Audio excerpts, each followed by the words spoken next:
Oras na naman para sa sulit na smartphone. Kung nag-aabang ka ng sale ngayong July, eto na ang complete guide para malaman mo kung anong phone ang pinakaswak sa budget at needs mo under 5K.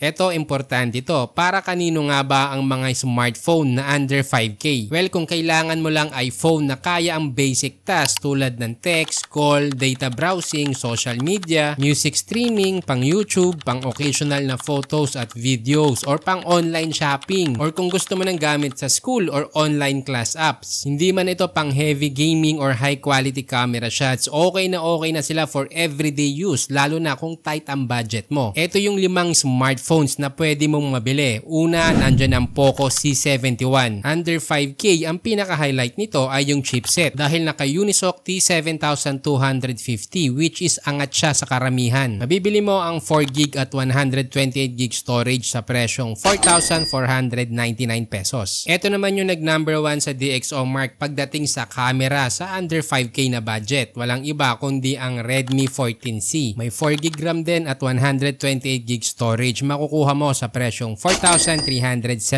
pesos. Bawat smartphone talaga may kanya-kanyang highlight kaya wala talagang tamang sagot dun sa tanong na ano ang best overall na smartphone. Nakapasok din ang itel Power 70. Ito naman ang highlight nito ay syempre yung battery dahil may 6,000 mAh at may kasama pang 4,000 mAh na charging case. Meron ding 4GB RAM at 128GB storage, may presyong 4,799 pesos. Andito din ang pinakabagong Infinix Smart 10. Ang lamang naman nito sa iba ay yung storage dahil meron tong 4GB RAM at 256GB. May presyong 4,888 pesos. Ngayon, ito yung pinakasulit dahil naka-sale. Walang iba kung hindi ang Samsung Galaxy A06 5G. Naka-Dimensity 6300 na to at 5G na din. Mas malakas to ng konti kumpara sa Helio G99. May 4GB RAM at 128GB storage. Kung may stock, makukuha mo lang to ng 4,390 pesos. Ito real talk, kung ang budget mo ay under 50,000 pesos, kailangan mo talagang mamili kung ano ba ang mahalaga sa'yo, camera o performance. Mamili ka lang ng isa. Kasi sa ganitong presyo, wala kang makikitang phone na best sa gaming at the same time best din ng camera. Wala ring best overall na parang walang compromise. Lahat ng phone may sariling highlight pero may kapalit din yan dahil nga may hinahabol na budget. Halimbawa na lang kung gaming ang priority mo sa 20K, solid choice ang Poco F7, walang duda, performance beast yan. Pero pag camera, ibang usapan na. Camon Forte Premier naman ang standout, kaso mas mahina ang chipset. Ngayon naman kung OS stability at walang ads ang habol mo, dito naman papasok ang Nothing Phone 3A. Hindi siya powerhouse sa chipset at average lang ang camera pero panalo sa user experience, clean UI, smooth updates at walang bloatware. Pero kung gusto mo talaga ng malakas na chipset, flagship level camera at clean stable OS, dyan napapasok ang mga flagship phones na nasa 50K pataas. Doon mo lang talaga makukuha yung buong package na walang tapon sa specs, pang gaming, pang content at pang daily use ng sabay-sabay. By the way, kung isa dito ang ginagamit mong smartphone, paki-comment naman ang experience mo at nilagay ko na rin sa description ang official links kung saan mo to mabibili. Meron din kaming exclusive FB group na smartphone tips kung saan personal ka naming tutulungan pumili ng best smartphone for your budget. Kami na rin ang maghahanap ng legit store at discount para sa'yo. Exclusive to sa mga seryosong online buyers na gustong makatipid at magkaroon ng peace of mind. At kung nakatulong sa'yo ang video na to, sana tulungan mo din kaming ma-reach ang 100K subscribers. Kaya mag-subscribe ka na.